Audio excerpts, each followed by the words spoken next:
Hello and welcome to this week's episode of I've Got a Story for You. I'm Luke. And I'm Josh. And this week's episode is called Human Resources. Yeah, I think this is an episode that everyone can get on board with. I know we've all had dealings with HR in the past. Some good reasons, some not so good. If you're still employed, then good on you.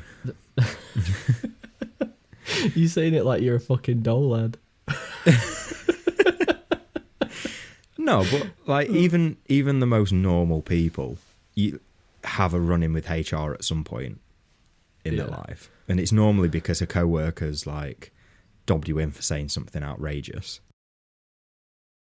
which in our case, I imagine is quite a lot. I know it is for me. Yeah, I've never actually been into the manager's office for saying anything inappropriate. Usually, well, I say usually, the only time I've ever been in the manager's office is for telling people to fuck off. I say a lie, actually, because we've actually both been in the manager's office because we got accused of some stealing. Yeah. If you remember. I do remember. So this is when we first started becoming proper good mates, and it was the first pub that we worked at. I don't know if we should actually say the name of the pub. Yeah, it's a fucking Boythorpe. And we both worked there. Like I was at uni. Were you at uni as well at the same time? I was just finishing sixth form at the time. And I remember like, because we knew each other a little bit throughout school, which that's going to be an episode all in its own. But when I first joined the pub, I said, "Oh, what are the other staff like? Who are they? Do you think I'll know them?" And the manager said your name, and all I remember was like, "Oh, I'm pretty sure he was a dickhead." And he wasn't wrong. Yeah, but I think from that moment on, that is when we really started becoming proper good close mates. And yeah, I remember like it was, I think I worked there for about a year, and we walked in one day and the police were there, and there was a proper weird vibe in the place. I was like, what is going on here? And we got dragged into a side room, and they were like, right, there's been quite a lot of money disappeared from this pub over the last few months. We want to know what your part in it is. And we were like, I literally have no idea. We knew full well what the problem was. Yeah. And that was because the landlady, what she used to do was, is this okay to say? I'm trying to be very cautious about like this has turned into a true crime podcast now. Like so what she used to do was she'd set herself up a tab for the week, and any drinks that she used to have, because she was a proper pisshead, any drinks that she used to have throughout the week, she used to put on that. But not just her own drinks, like if she'd buy a customer a drink or whatever, it would all go onto this tab. And then at the end of the week, before she went to pay it, she would go down the tab and delete probably half of what she'd purchased.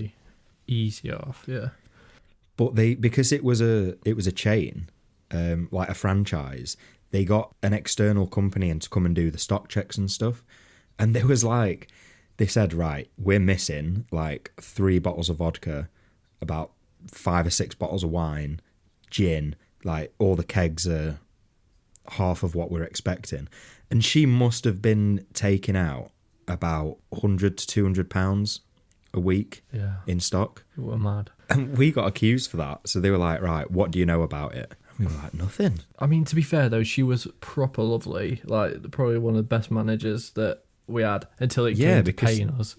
Because she used to give us free drinks all the time. Yeah.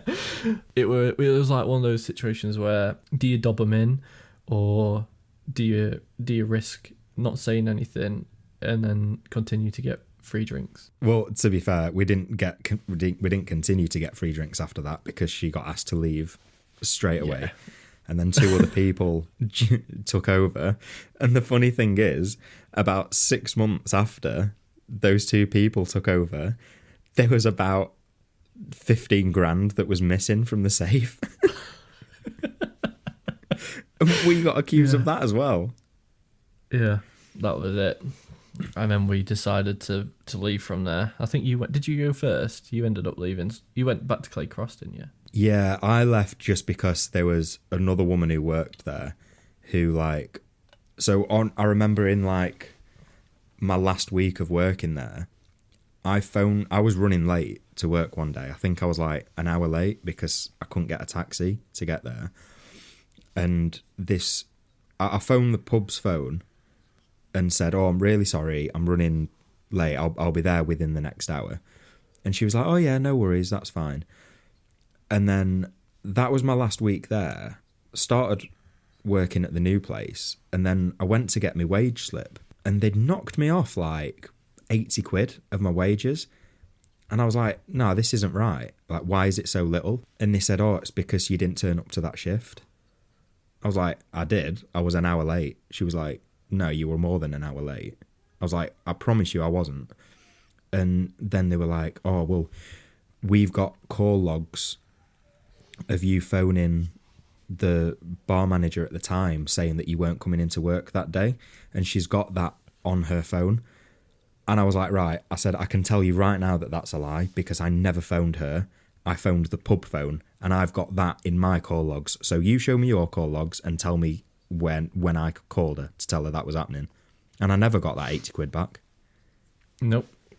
Fuck 'em. Yeah. But then, I don't think I told you this. The pub that I worked at in Clay Cross, I think it was like I'd been there for 6 months. And we all had like this massive staff meeting one evening where the manager came in, and he was lovely. I love that guy so much. And someone had been stealing tips out of everyone's wages. What?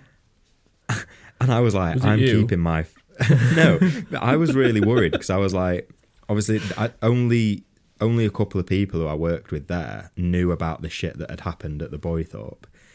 And I was like, I'm going to keep my mouth shut from now on because this does not look good. The fact that I got dragged into an office twice at my old pub, and then now I'm being dragged in this time with the whole company because people had been like sticky fingers. That doesn't look great, does it? No, not at all. I don't get why people steal. It's so shit. Yeah. Like, I'm not justifying it. Stealing from like the pub safe when it's a franchise is so different to stealing tips out of people's wages. Yeah. And that is such a low point to stoop to. Like, we've all given our mates free drinks when they've come to the pub and we've been behind the bar. Like, yeah, it's that, you know, it's a pint. Back then it was like, what, £3.50 for a pint? Yeah. What a time to be alive. Whereas now, like, whereas stealing money out of people's wages, that you're taking money out of someone else's pocket, and I think that is fucking disgusting. Yeah, definitely. But I wish that was the last time I was involved in HR, because it all went... as bad as that was, obviously I never did anything wrong there, and neither did you, so they couldn't actually pin anything on us because we were innocent. But then after uni, I moved down to London, started working for a company down there, and I don't feel bad about name dropping this company because they're not around anymore, called Anna Valley. And I had so many run-ins with HR in that place that every week I was phoning my mum like, "Well, just come out the office again." It was like every week was a different situation. But they used to just pin the most like stupid shit on me and expect me to just sit there and take it. Yeah. Like, I remember, so I got one of the time, like the first time, I think I must have lasted like 6 months before getting my first HR call. And it was because, and this is the only thing that I ever did wrong there. And I hold my hands up and say, yeah, it probably wasn't the best move, but I just thought it was funny. So I got called into the office because I made a comment on someone's Facebook post. Right. And it was when Chesterfield had all them really bad floods. Do you know when the Currys like was underwater? Yeah. So I remember going on Facebook one day and seeing it was a post of a friend of a friend. I didn't know them personally, but I knew of them. And they put a picture on Facebook of like their house and the front garden, and it was all flooded, and they had a brick wall and a metal gate, and they put this like massive thing on Facebook saying, oh, we've lost everything, like my kids haven't got any toys and all this kind of stuff. So I just commented, maybe you should have closed your gate. What a dick. Because I was just like trying to be lighthearted about it and try and make light of the situation. Me just thinking that I'm funnier than I actually am. And someone commented, like, I got loads of shit for that. Someone commented underneath it saying like, oh, that's disgusting behaviour. You're a fucking wet wipe. Like, why would you... This woman's lost everything. But her name, and I shit you not, and I will find this post and put it on our Instagram page, her name was Danny Flood.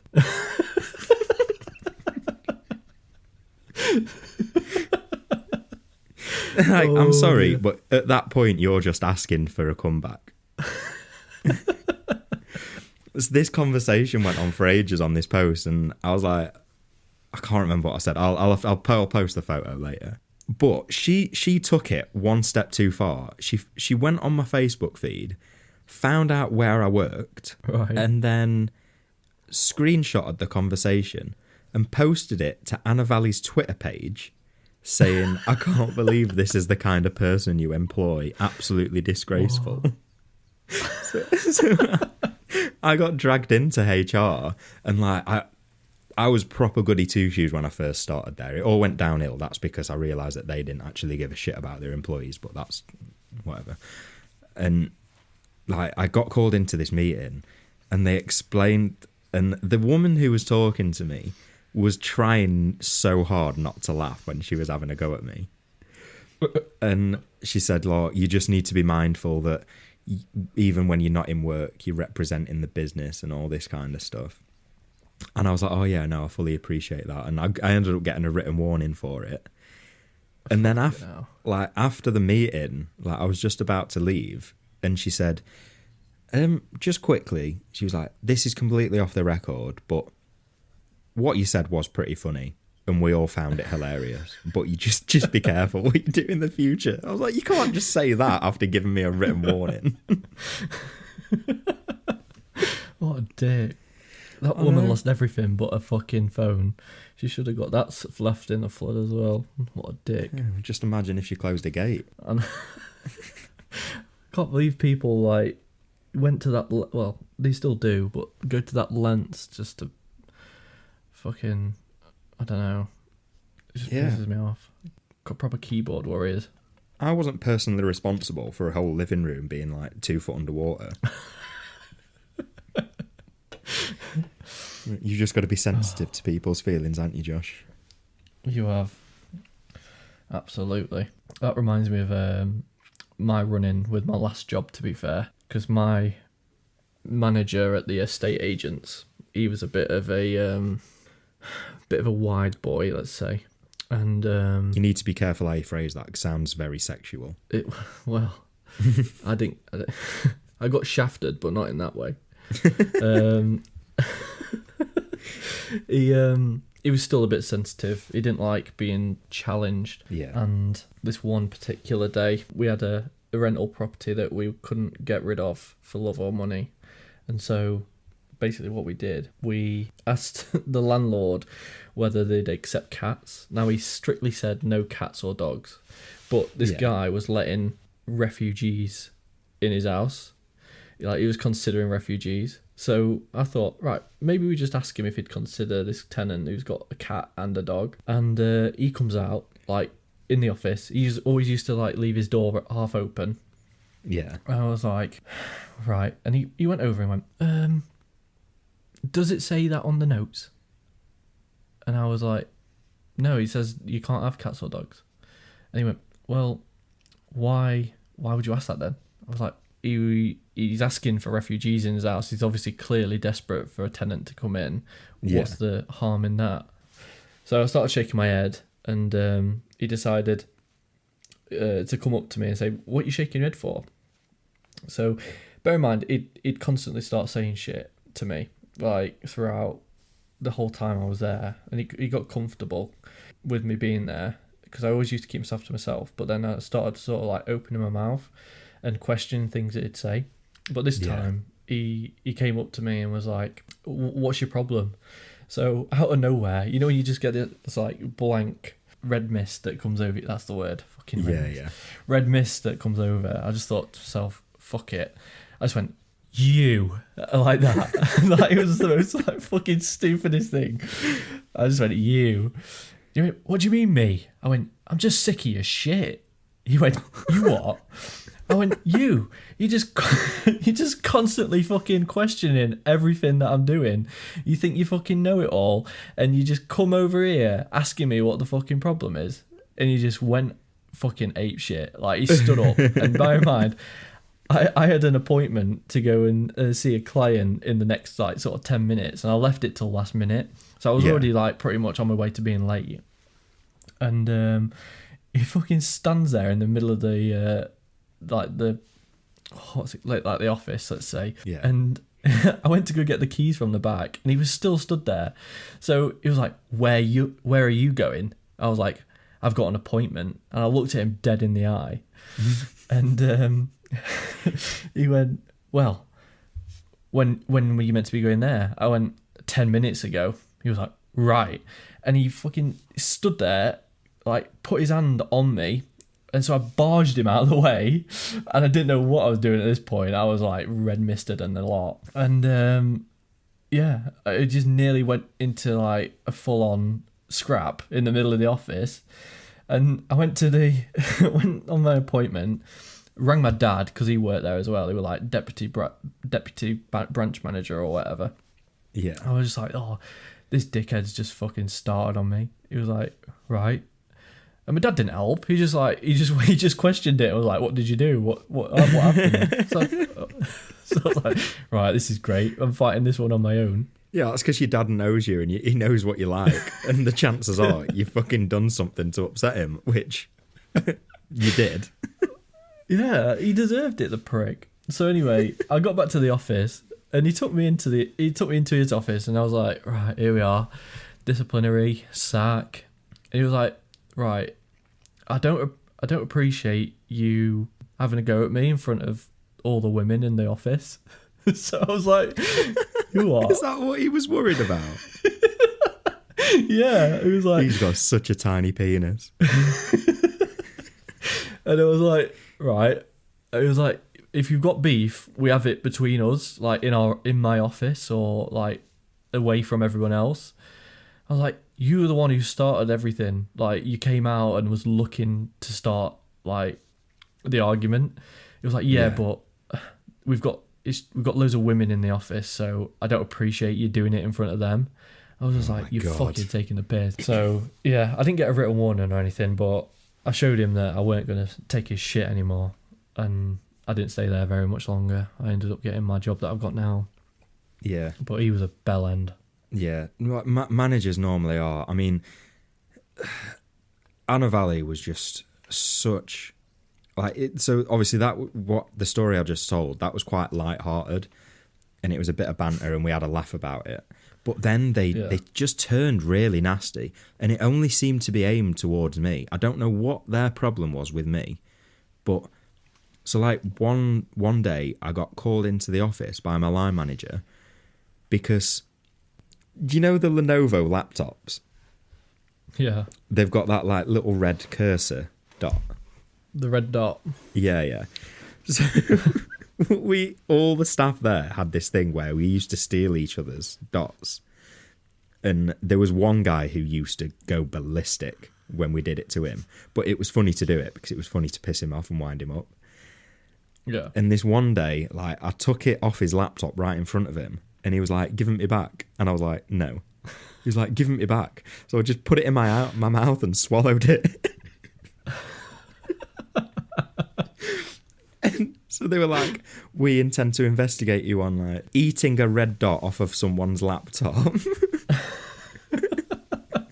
But like my managers now where I am are so sound. Like, it's so weird being at a place that respects you. And I know you've calmed down quite a bit as well, and you're fully settled in your job. But I've just moved from one job role to another, and my last line manager was like just the nicest guy ever. Couldn't do enough for you. And my new manager now is also like just on it, and they just care, and it's so weird. A company that cares about the staff goes such a long way. Absolutely. I mean, they're not always easy to find companies like that, but sometimes when you do find a company and you've got to weigh up pay versus the company atmosphere and who you work with and stuff, and sometimes that environment outweighs the sort of pay, doesn't it? Yeah. You know what, like in life in general, is there any like points that you'd say that you'd need like an HR office? For example, like when the Labrador licked your arsehole, do you wish that there'd be in a time where you could have gone to an HR office and grassed the Labrador up and put it down? No, because it wasn't the dog's fault. The dog was just looking for some action. We've all been there. The thing is with HR is like, obviously it's such a necessary part of a company because you need them protections in place if someone starts getting a bit rapey. But I think sometimes it just goes so, some companies take it so seriously that they scare the employees into never putting a foot out of line. And I don't think that's right, because if you can't have a laugh at work and you can't be yourself and have that banter with people, then your work's just going to be miserable. Yeah. Obviously, there's people that take it too far, and that's when it's needed. But I don't know, like, do you think there should be like a HR helpline for dating? I think so. There needs to be some justice in the dating scene. Like, I'll say it again, I've said it in the Confessions of Dating podcast, but just people ghosting you, it should be illegal. Like, genuinely, it's not fair. I mean, no. I have done it to other people, but that's because I'm a dickhead. But yeah. Sometimes you've got to press that emergency exit button, and you realise that the person you're talking to for the past 3 days turns out to be a possible psychopath. So you need to press the ejection button. Yeah. No, 100%. Like, it's always one comment that they say that you're like, oh no, that's fucking weird. I don't want to be part of this anymore.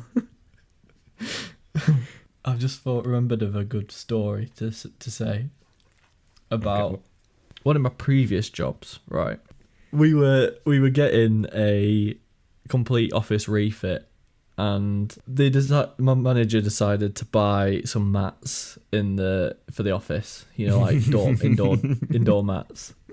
Yeah. And I had a lovely friend working there, and he was probably one of the most kindest people I've met, and he was the first person to speak to me when I first arrived. He bought me a chocolate bar for my birthday. This is the type of person he was. But so generous. The thing very generous man. But the thing is with this person, he was a Muslim, and he kept his prayer mat at work. Yeah. And he didn't really tell anyone where he put it, obviously, for respect. I don't really know much about Islam, but I imagine he hid it away so nobody would touch it. But that said, our manager bought these mats, and he was waiting for them to come because they were personalised for the brand of the company. And this guy, so he went back to go and see his family. My manager saw that the mat was on his desk, and he pulled it out, and he thought, because it was on like a wrapper as well, like a plastic, to keep it like safe and protected. Yeah. So he pulls it out, and he goes, "What the fuck is this?" And he was like, "Are these the mats that I ordered? They're fucking disgusting." And he pulled it up, and he went, "I didn't fucking order these." And my other mate at work, he turned around to him and said, John, that's prayer mat. And he just went, fucking hell. And just rolled it back up and put it back under his desk. He did not know what to say. But if he weren't the fucking manager, he'd have been going straight to the HR's office, because that was just... If I was him, I'd have just tucked myself in and died. I don't know what I'd have done at that. And if the guy was not on holiday and he just walked in, I wouldn't even know what to say to him. I nearly dropped myself in it the other day, to be fair, and I'm not going to tell this story because it's about someone that I do currently work with, and right, I've got a lot of people from work that listen to this podcast, but I nearly dropped myself in it big time the other day. I'll tell you about it after the podcast, and if anybody listening wants to know what it's about, just give me a message and I might share. But yeah, you do have to be careful sometimes with what you say. I mean, the company I worked for after Anna Valley, was a company up near Leeds, and they are still going. So I'm not gonna name drop them. But there was a girl. Well, the girl that I dated, that the feminist who you insulted by taking the piss out of a band. Yeah. She used to run to HR like 3 times a week just because she didn't like something that someone else had said. And obviously, like, you know what it's like, well, not lads, 'cause that's not us, but when you're having banter and stuff with your mates in the warehouse, you call each other all sorts. Like, there was this one guy who everyone used to take the piss out of and call him a nonce, even though he wasn't. It was just a thing because he did look like one. And just out of curiosity, Luke, what does a nonce look like? I'll send you a picture of him, but he was like bald and I don't know, he's just giving off kiddie fiddly vibes. I thought that was going to backfire on me then. I thought you was going to say, look at yourself. And there was one time in the warehouse and we were just like having a laugh and whatever. And he said something to someone, and this other lad just turned around to him and was like, "Oh, shut the fuck up, you nonce." And she just went straight up to the office and was like, "And he's just called that other person a nonce, and I don't really like that word." So all of us got dragged into a meeting about how we shouldn't be using that word because you don't know what other people are going through. Well, if she's working there, then she's not going to be nonced out, is she? And let's be fair, she was 24. Can you really be nonced on if you're 24? Oh, dear me. Oh, my God. I think maybe that's the perfect transition to move on to some questions of the week. Questions. Okay, so the first question this week we've got is, if our friendship did have a HR department, what policies would we have in place? Oh, that's a good one. I think from previous experiences, this one had come in very quickly, and it would be no edibles for Josh. Because... Well, you saw the way that I reacted. You lost your head after one puff of a joint. Yeah, it was. Yeah, I mean, if that's what weed does to me, smoking it, I don't want to experience edibles. So definitely no edibles for me. Yeah, well, why don't we just say no drugs? Because all right, Luke. just because we're both high as fuck anyway on life. We don't need any stimulants. What if I wanted to do heroin? I wouldn't support that. Because good. That's a good friend. I think you've got a nice set of teeth. And I want nice set of teeth. I wouldn't want to see them all like... I'd just hate to see you sat on the corner of the Crooked Spire offering gum jobs for £2.50. I do that anyway. To be fair, right, have you ever seen anybody that's done heroin, like in real life? No. It's not really a spectator sport. Well, in fact, no, I'm not on about heroin, actually. I'm on about spice. Have you ever seen, like, spice heads in town? Yeah. Did you see the photo of that guy in Chesterfield? Do you know when they put, like, them cages around trees that are growing? Yeah. Did you see the photo of that spice head who was just upside down in one of them? No. It's the funniest thing ever. I just think the funny when, because like obviously they take it and like all of a sudden they'll just like freeze, and it's like they've just paused, like it's like GTA when you've just paused your character on GTA Live. Low internet connection. He's just buffering.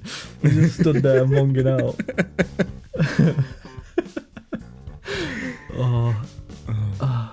I remember a kid that I went to school with, actually. We used to call him, he was in the newspaper because he took Clockwork Orange and he nearly died. That's not the funny bit, but he was ginger and he did take Clockwork Orange, so we called him Clockwork Orange from then on. What's Clockwork Orange? Yeah, it's not a very well-known drug now. It's a legal high, I think. Oh, right, okay. And then he lived in the woods for a bit. So random. Anyway, what would you say that we'd have for our HR policies? No kids. No kid. I mean, in a sexual sense, like obviously you can birth them, you just can't touch them. that just goes. I think that goes without saying anyway. And I think we're getting cancelled. We've lasted this long. And I think having a policy in there that forbids us from dating munters, just to protect the future bloodline of Poole and Deakin. Yeah, I mean, one policy I'd like to bring in for you personally would be not to introduce any women to me until you've at least been on 3 good dates, because it's usually by the second date that it starts going downhill.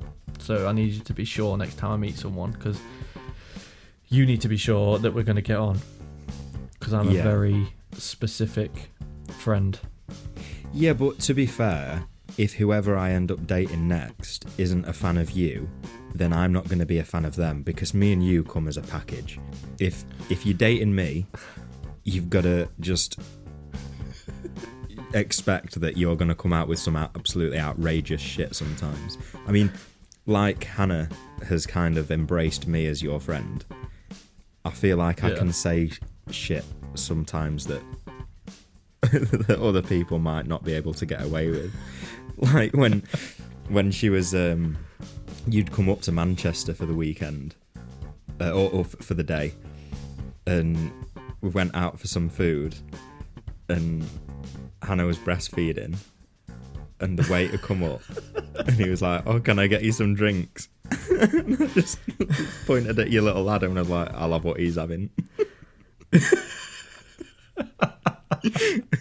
Oh, what a dick. I remember that. Oh. Yeah. I'd get in trouble for that. You get off lightly with Hannah for stuff like that. Yeah, I think that's because we don't see each other in person that much, that she's got time to calm down in between visits. Well, to be fair, after, I think it was either the first or the second episode when you showed it to her, and you messaged me and she was like, "We need to change some bits, Hannah's not a fan." Yeah, I'm still held against that today. Okay, now. Right, for question number 2, our final question. In the whole entire world, who would you most most want to fire if you were like HR king? well, I think obviously the first one, I don't want to get too political about this, but Donald Trump.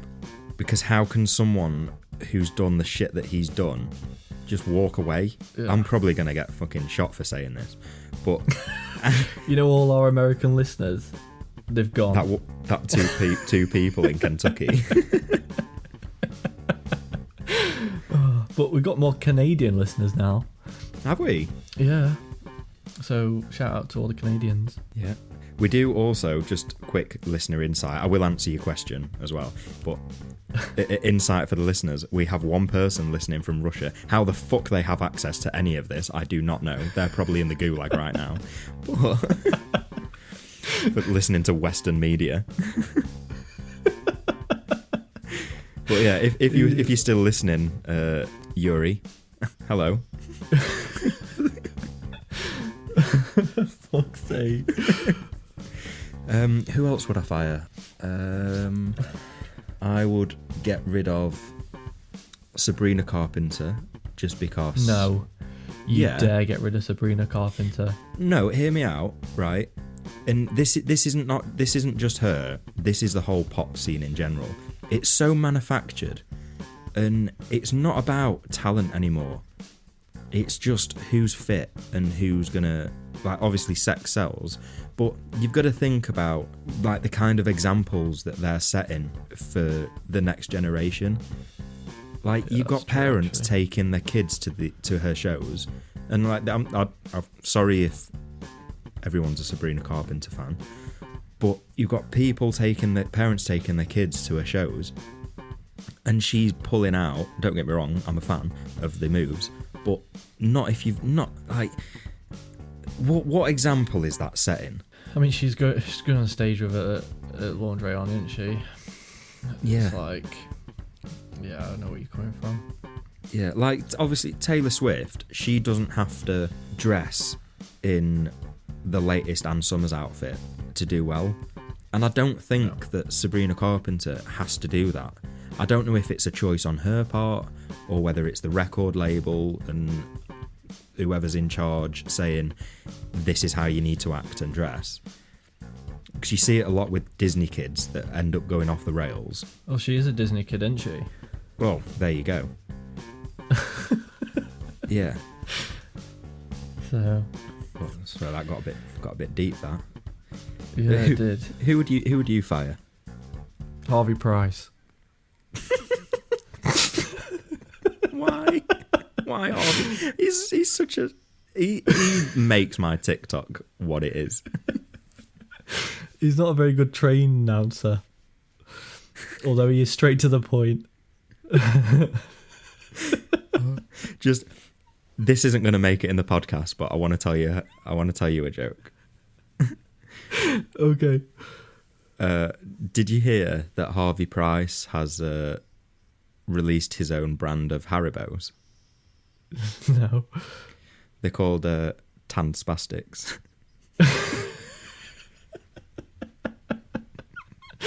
Oh dear. I might keep it in just for shits and gigs. We've had a good run. We're not coming back for season 2. Oh no, Harvey Price. I'd keep Harvey Price and replace. You sack his mum.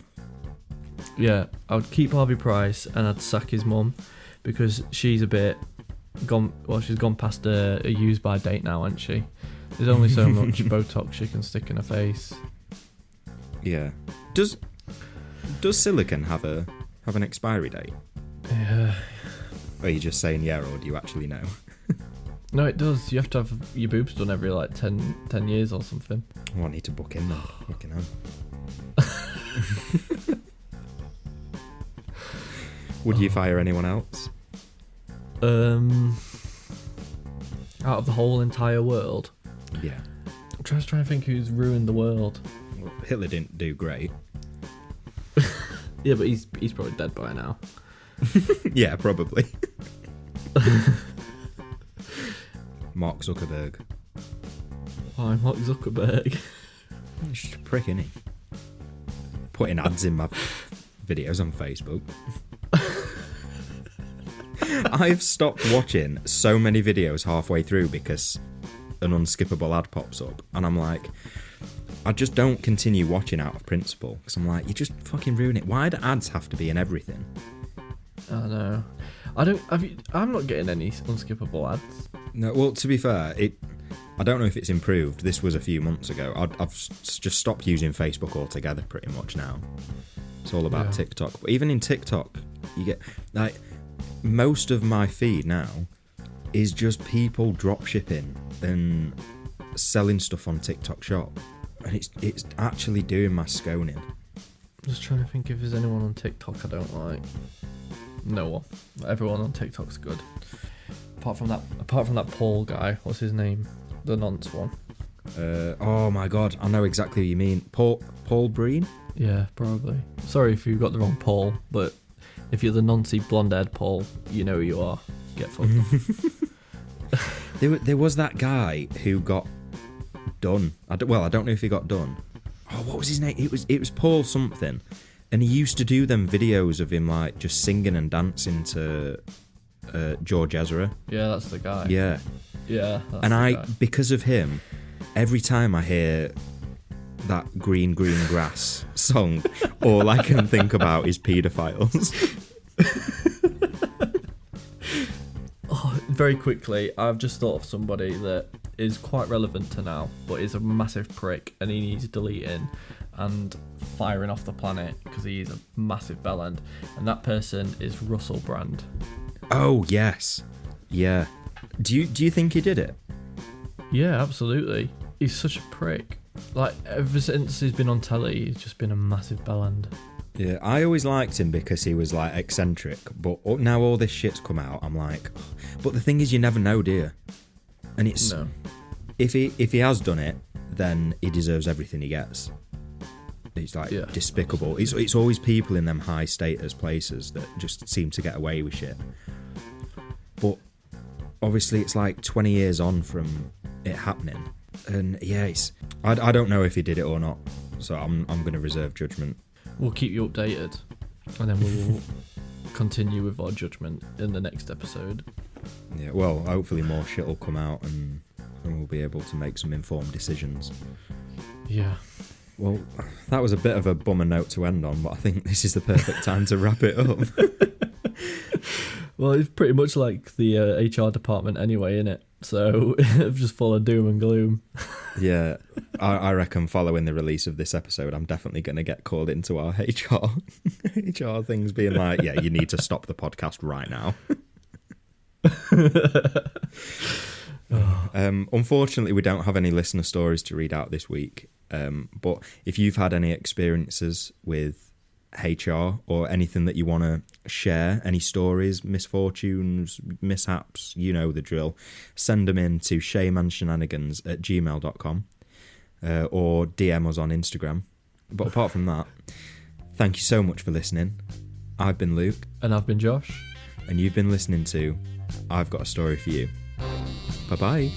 Bye-bye.